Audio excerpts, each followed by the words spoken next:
So you want to reach that glorious Apex Predator rank. Legend has it that only the elite can reach that pinnacle, but maybe not, since I've come in with the top 10 tips to help you reach that rank in the nick of time. My name is Nate, and this is Battle Royale Guides. Now, disclaimer, I know that rank hasn't officially been reached yet, but however, after reviewing the top tier players as well as nearly reaching gold in under 6 hours after release, we here are on track with the pros and streamers alike, so these tips are the surefire way to help on that journey to be the best in the King's Canyon. I also should mention that this list is in no particular order, so with that, let's hop right in. First off, at number 10, you need to be landing the easy areas. This is probably the most important tip in this whole video. I know it might seem counterintuitive for some of you, but hot dropping straight down isn't always the best in ranked Apex. Rather, you want to be dropping spots that you normally don't in smaller areas, heck, even in locations that don't even have names. The reason being, it's a lot easier to loot up safely and get guns that you're somewhat comfortable with, and then go fight somebody nearby that's already under attack instead of quickly looting and getting a P2020 that has no attachment to just getting lasered by somebody with a Peacekeeper. And actually, as a matter of fact, there's an even bigger reason why. Coming in at number 9, holding ground and staying alive is more important in ranked Apex than being mobile and securing valuable locations, chokes, or jumping enemy squads like you would in regular Apex. More often than not, the moment that a gun gets shot, no joke, 4 or 5 teams show up within seconds. If you find a decent area with decent loot, holding your ground and fending off against the hordes of enemies is a better strategy that lends to even better loot, and after some testing and research, we actually found that this will net you higher scores on average than other playstyles, so it's best to stick with this and make it your mantra. The reason why it works so well is at number 8 is because of the scoring system. For those of you who don't know, each kill is worth 1 RP, and you can earn up to 5 RP from kills alone, and the longer you survive, the more RP it's worth, which means that you rank up faster because RP equals your rank.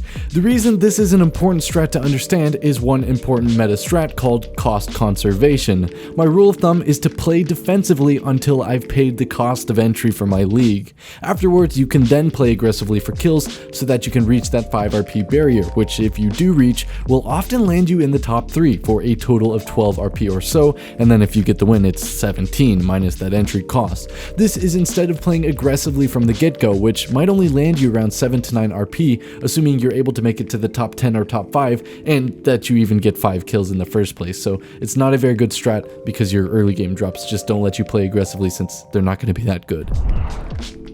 Going back to gameplay tips, my least favorite part of ranked is third partying. And you know what they say, if you can't beat them, join them. So point being, expect to be third partied, and you should third party. Like I mentioned earlier, swarms of teams show up out of nowhere constantly, so I'd honestly adopt that and don't engage somebody else unless they're in a fight. The only exception is that first fight when you drop that can work out to be a regular duel usually. Third partying just nets you lots of kills and keeps you safer, which at the end of the day results in wins, as much as I hate it. It's actually incredibly fun when you do end up with 8th, 9th, and even 10th parties, so don't actually dismiss this strat just because you think it's cheesy. It's a meritable strat in my book.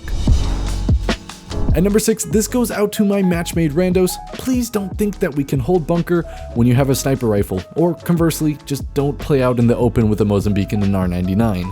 When you do get that easy drop, if you have guns that work really well in a nearby area, opt to hold that nearby area, and at least just place sections or areas of buildings that you just know that your guns work well in. It should be really obvious, but if you have a sniper, close quarter combat isn't your forte.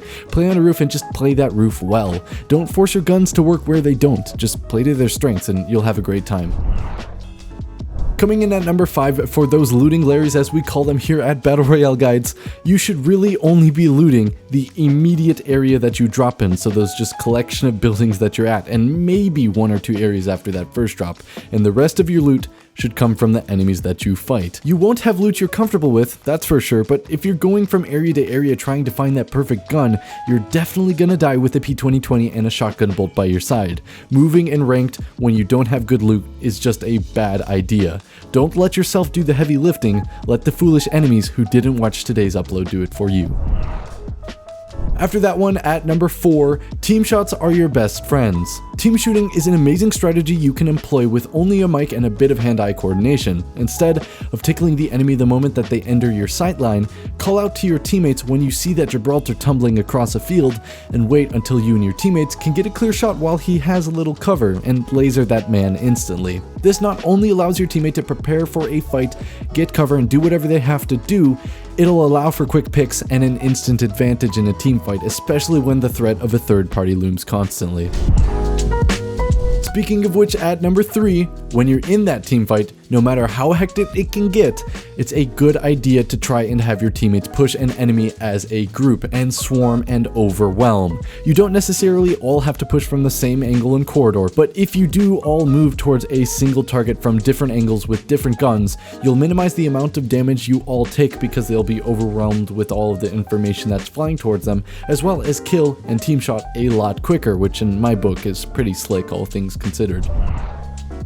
At number 2, another one for my beautiful, skilled, talented, beyond belief randoms. Please, please, please stop trying to revive me when you can clearly hear the enemy Pathfinder rolling up with grapple.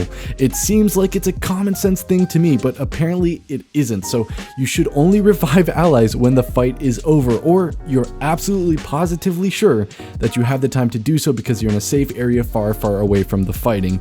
On top of that, as soon as the fight is over, listen for footsteps, and if you can't hear them, get that res off immediately, and don't let third parties roll up and put an end to that. Resing in ranked is incredibly difficult, and there's a very small window of time to get that revive off, so don't choke and get it right. But once you do get a feel for it, it's really easy to get the timing of the revives off, so learn that and be aware of that, because that's something that we very quickly got punished for. And finally, last but not least, oh god, does that storm hurt.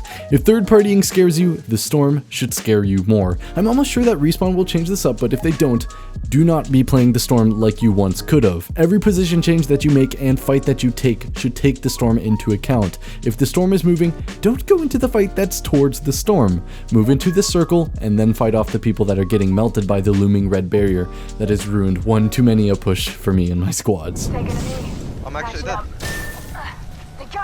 Oh wait, what? I'm dead. Oh my god!